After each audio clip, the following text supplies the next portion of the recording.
We can apply different rules to obtain an equilibrium constant for a particular reaction using similar reactions with known equilibrium constants. So we can write the equilibrium constants, for example, in terms of concentration as follows for both reactions.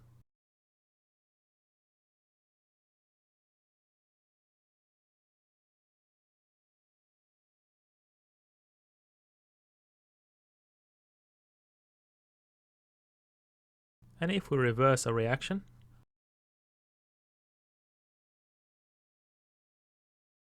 we invert the equilibrium constant. So for example, if we do this in the first reaction, then we basically swap those reactants and products, and thereby invert the equilibrium constant. Now if we multiply the stoichiometric coefficients of a reaction by some factor f,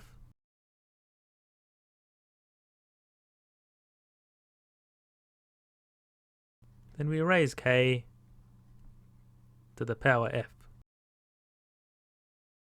So as you can imagine, by multiplying the entire reaction, we effectively multiply each of these exponents by that same power,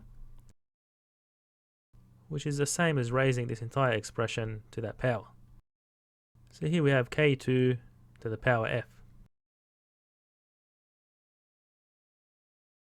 And if we add reactions together, so for example 1 and 2, we effectively multiply the equilibrium constants together. So as you can imagine, by adding these reactions, we'd have all the products in a numerator and all the reactants in a denominator. So after adding those reactions, we'd get something like this.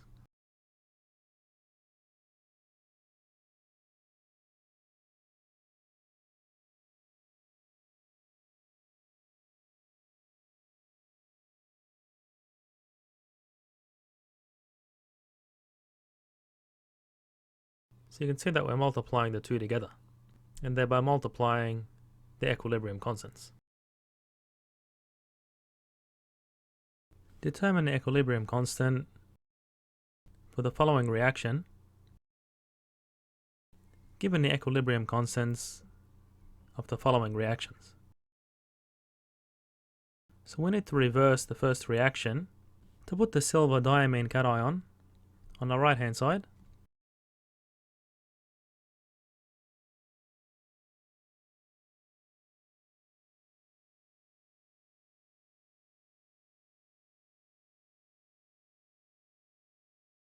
and in doing so we need to invert the equilibrium constant.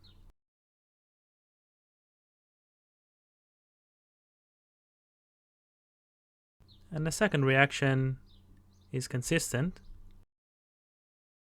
so we don't change it.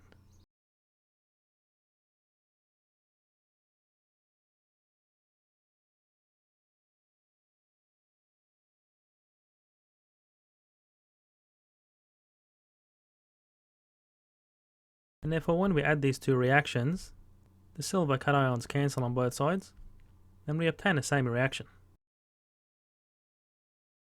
So therefore by summing these reactions together, we multiply these equilibrium constants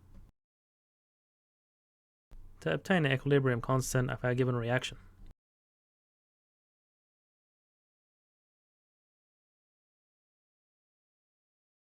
Which gives the following result.